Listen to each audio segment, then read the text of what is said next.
नवनिर्वाचित विधायक आज शपथ लेंगे। लखनऊ से बड़ी जानकारी आप तक पहुंचा रही हैं। यूपी विधानसभा में आज शपथ ग्रहण कार्यक्रम है। विधानसभा अध्यक्ष सतीश महाना दिलाएंगे शपथ। बीजेपी के 7 नवनिर्वाचित विधायकों को शपथ दिलाई जाएगी, जिसको लेकर तैयारियां पूरी हो चुकी हैं। बड़ी जानकारी आप तक पहुंचा रहे हैं। यूपी विधानसभा में आज कार्यक्रम रखा गया है। ये कार्यक्रम शपथ ग्रहण है और विधानसभा अध्यक्ष सतीश महाना शपथ दिलाएंगे।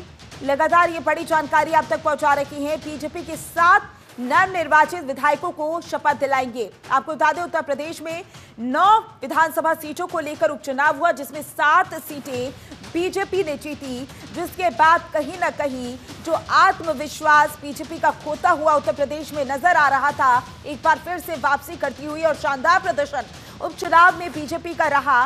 और आज क्योंकि शपथ ग्रहण कार्यक्रम रखा गया है, यूपी विधानसभा में शपथ ग्रहण कार्यक्रम रखा गया है, जिसको लेकर तैयारियां की जा रही हैं। और इसी के साथ विधानसभा अध्यक्ष सतीश महाना शपथ दिलाते हुए नवनिर्वाचित विधायकों को नजर आएंगे। तो बड़ी जानकारी लगातार आप तक पहुंचा रही हैं। बता दें आपको, बीजेपी के 7 नवनिर्वाचित विधायकों को शपथ दिलाई जाएगी। इसको लेकर तैयारियां भी पूरी हो चुकी है। विधानसभा अध्यक्ष सतीश महाना शपथ दिलाएंगे। नवनिर्वाचित विधायक आज शपथ लेंगे। यूपी विधानसभा में कार्यक्रम रखा गया है। शपथ ग्रहण कार्यक्रम को लेकर जो तैयारियां हैं वो पूरी हो चुकी हैं। यूपी विधानसभा में शपथ ग्रहण कार्यक्रम है। ऐसे में बीजेपी अपने 7 नवनिर्वाचित विधायकों को शपथ दिलाती हुई नजर आएगी। बड़ी जानकारी, बड़ी खबर आपकी टीवी स्क्रीन पर। तो बीजेपी लगातार आने वाले चुनावों को लेकर भी रणनीति बनाती हुई नजर आ रही है। 2027 में उत्तर प्रदेश में विधानसभा चुनाव होंगे, जिसके लिए रणनीति अभी से बनाना शुरू कर दी है। उपचुनाव की बात करें तो उपचुनाव के दौरान भी हमने देखा था बीजेपी किस तरीके से तैयारियां करती हुई नजर आ रही थी, रणनीतियां बनाती हुई नजर आ रही थी। लोकसभा चुनाव के दौरान जो खामियां रह गई थी बीजेपी की ओर से उत्तर प्रदेश में, उन खामियों को पूरा किया गया उपचुनाव के दौरान। और आने वाले समय यानी कि 2027 में जो विधानसभा चुनाव होंगे, उसके लिए भी अब बीजेपी ने रणनीति बनाना शुरू कर दी है।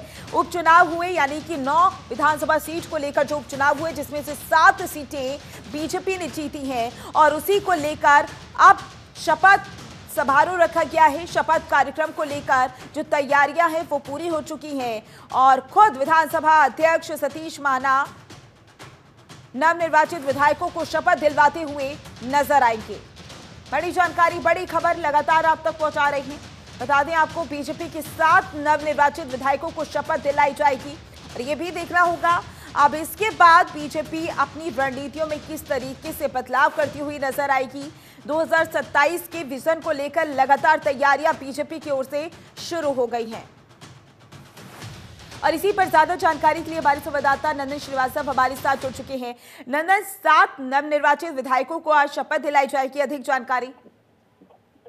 बिल्कुल माधुरी, देखिए, भारतीय जनता पार्टी के 7 नवनिर्वाचित यानी 6 भारतीय जनता पार्टी के आरएलडी के 7 विधायकों को आज शपथ दिलाई जाएगी। और शपथ के दौरान कहीं ना कहीं ये सबसे महत्वपूर्ण हो जाता है भारतीय जनता पार्टी के लिए कि चीजें कैसे 2027 के लिए और मजबूत की जाए। और इन विधायकों के माध्यम से भारतीय जनता पार्टी अपने आप को और मजबूत स्थिति में पाती है जब बात को 2027 विधानसभा चुनाव की। और उस दौरान भारतीय जनता पार्टी की पूरी रणनीति के साथ में फील्ड करने की मूड में है। और यही वजह है कि अब जब 7 विधायक भारतीय जनता पार्टी के चुनाव में जीत चुके हैं, उन विधायकों को शपथ ग्रहण समारोह आज 11:30 बजे विधानसभा में कराया जाएगा। जी बिल्कुल नंदन, देखना होगा किस तरीके की तस्वीरें निकलकर सामने आएंगी। लेकिन नंदन, अगर बात की जाए उपचुनावों की, तो कहीं ना कहीं इस उपचुनाव में बीजेपी का प्रदर्शन शानदार रहा और जो लोकसभा चुनाव के दौरान खामियां रह गई थी बीजेपी की ओर से, वो कहीं ना कहीं इस उपचुनाव के दौरान पूरी की गई है। ऐसे में ये भी माना जाए कि 2027 में जो विधानसभा चुनाव होंगे,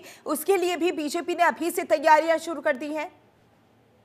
और देखिए माधुरी, बिल्कुल निश्चित तौर पे, क्योंकि लोकसभा का प्रदर्शन देखने के बाद ये कयास लगाया जा रहा है कि भारतीय जनता पार्टी का जो मनोबल है, वो थोड़ा सा मोराल है जो डाउन हो चुका है। लेकिन इस बार जो उपचुनाव हुए, उपचुनाव में 9 सीटों पे जो उपचुनाव के साथ 7 सीटों पर भारतीय जनता पार्टी ने अपनी विजय रथ दौड़ाई है। से मनोबल उनका बढ़ेगा। और वही वजह है कि इस बार भी 2027 की जो रणनीति के साथ चुनाव में जो रणनीति लेकर चले इन्होंने, और वही रणनीति के साथ 2027 में भी मजबूती के साथ लड़ने की तैयारी। हालांकि आज शपथ ग्रहण के बाद 3:30 बजे मंत्रिमंडल की बैठक भी है, कैबिनेट की बैठक भी है।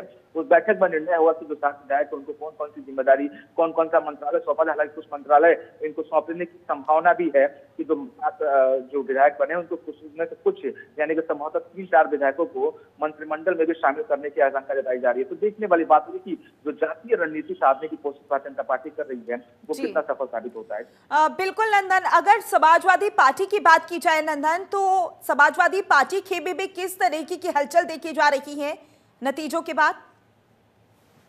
देखिए, समाजवादी पार्टी अगर उपचुनाव के बाद की बात करें तो कहीं ना कहीं देखिए ये सार्वजनिक रूप से सबके सामने है कि जो प्रदर्शन रहा समाजवादी पार्टी का वो कहीं ना कहीं उस हिसाब से नहीं रहा जिस हिसाब से वो कयास लगाए थे। चाहे कुंदुर सबसे बड़ा उनको झटका लगा कुंदुरकी में जिस तरीके से जो मुस्लिम बहुल्य क्षेत्र होने के बावजूद भी भारतीय जनता पार्टी ने रिकॉर्ड तोड़ वोटों से जीत की।